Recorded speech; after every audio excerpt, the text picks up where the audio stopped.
Salut, c'est Ethan. Aujourd'hui, c'est ma vidéo des 7 mois sous thé. Déjà les poils. J'ai vu une vraie grande différence ce mois-ci, surtout au niveau du visage. Je mettrai les photos à la fin, comme d'habitude.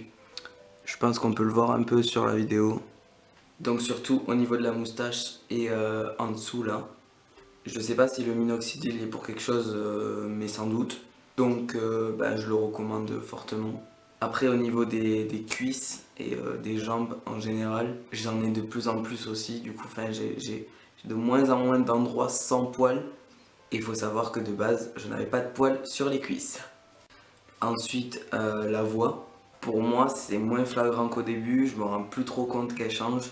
Mais avec les comparaisons et les gens qui me disent toujours qu'elle baisse encore, j'arrive encore à savoir et à voir qu'elle change. Pour le reste, on va déjà commencer par parler des fêtes de Noël.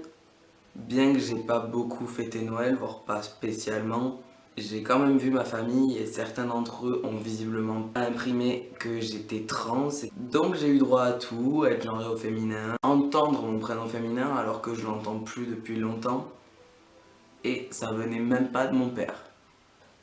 Je me suis senti mal parce que déjà, évidemment, j'ai horreur de ça. Mais en plus, je me suis dit, c'est quand même des gens de ma famille que je vois vraiment pas souvent. Donc je me suis demandé si j'avais vraiment changé, quoi. Pour qu'on arrive à me genrer au féminin avec cette voix, il en faut. Je tiens à rappeler que j'étais comme ça. Au niveau des points positifs, du coup les poils, Et comme je l'ai dit, c'est des gens de ma famille que je vois tous les 6 mois. Donc le changement aurait dû être encore plus flagrant pour eux. Mais soit ils le font exprès, soit je sais pas.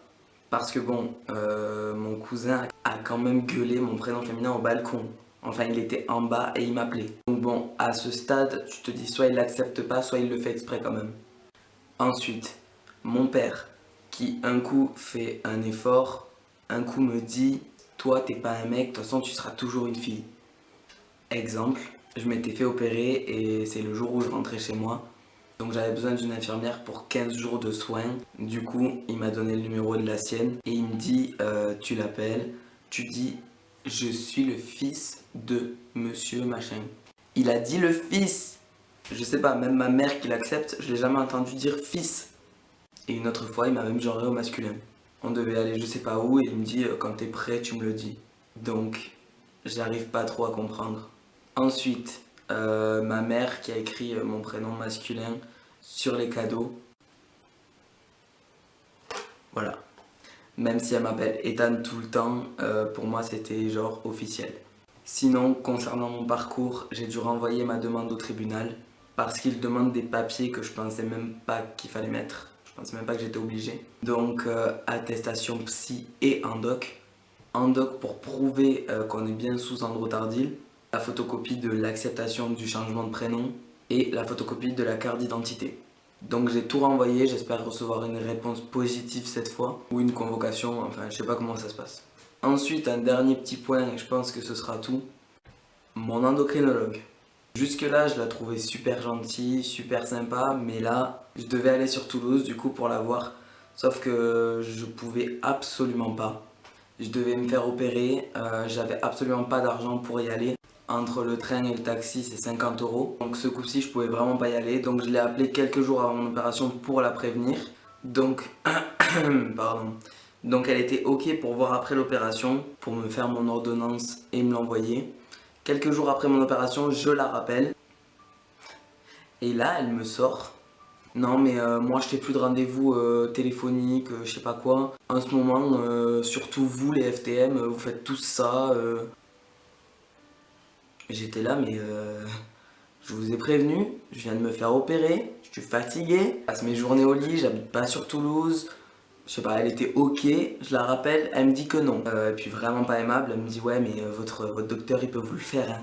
Je lui explique que je sais mais que si jamais il faut changer les dosages, mon docteur peut pas le savoir.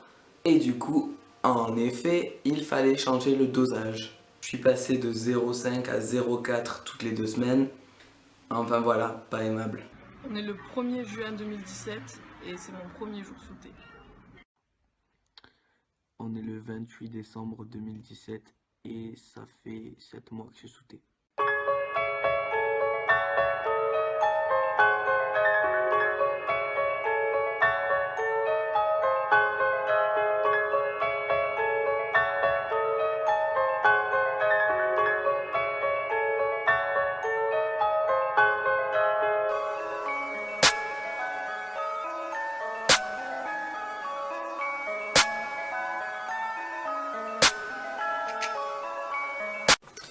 Salut, c'est Ethan. Aujourd'hui, je vais pas faire une vidéo, mais 2 vidéos regroupées dans une seule. Donc, premièrement, être en couple avec une personne trans. Et deuxièmement, mes 8 mois sous testostérone. Maintenant, on va passer à mes 8 mois sous testostérone. Donc, pour les changements les plus importants, ça reste toujours les poils au niveau du visage. Je commençais à en avoir pas mal le mois dernier, mais là, même ma mère l'a remarqué, donc voilà, je suis content. Ma voix, qui je trouve a encore baissé. Évidemment, c'est moins flagrant qu'au début. Je mettrai un comparatif à la fin. Sinon, pour le reste de ce mois-ci, j'ai pris rendez-vous avec mon chirurgien. Donc, le docteur Coustal à Montauban. J'ai entendu beaucoup de mal, mais beaucoup de bien aussi. Les avis sont partagés, mais j'ai pas le choix. S'il avait vraiment que de mauvais résultats, évidemment, j'irai pas le voir, mais c'est pas le cas. J'ai vu des trans très satisfaits par lui. De base, je devais aller voir le docteur Longuet, je crois, à Toulouse. Mais voilà, avec ma fille, c'est pas possible. Les allers-retours, être hospitalisé là-bas, etc., c'est pas possible. Donc voilà, j'ai rendez-vous le 21 février avec lui pour poser une date en juin, je l'espère. Concernant l'état civil, j'avais rendez-vous le 30 janvier, donc hier, au tribunal de Montauban. Donc j'étais un petit peu stressé, un petit peu beaucoup. Finalement, le rendez-vous a duré même pas 2 minutes. Il m'a posé 3 questions, voilà. Donc il m'a dit qu'il voyait pas d'inconvénient pour le changement d'état civil, que je recevrais un courrier du coup avec la réponse, même s'il m'avait dit que c'était oui. Donc voilà, ta gueule. Donc voilà, mon état civil est changé, adieu le F, bonjour le M. Je suis assez heureux. Si, un autre petit truc. Apparemment, l'hystérectomie serait prise en charge à 100%. Donc j'ai vu avec ma mère pour me faire opérer du coup avant la mammectomie, donc avant juin, de faire l'hystérectomie avant juin. Donc possible hystérectomie dans les mois à venir. Voilà, c'est tout pour moi. Je vous laisse avec les photos, les comparatifs de voix, etc. Et salut! On est le 1er juin 2017 et c'est mon premier jour sous T. Aujourd'hui, on est le 1er novembre 2017 et ça fait 5 mois que je suis sous T. On est le 24 novembre 2017 et ça fait bientôt 6 mois que je suis sous T. On est le 29 janvier 2018 et dans 2 jours, ça fera 8 mois que je suis sous T.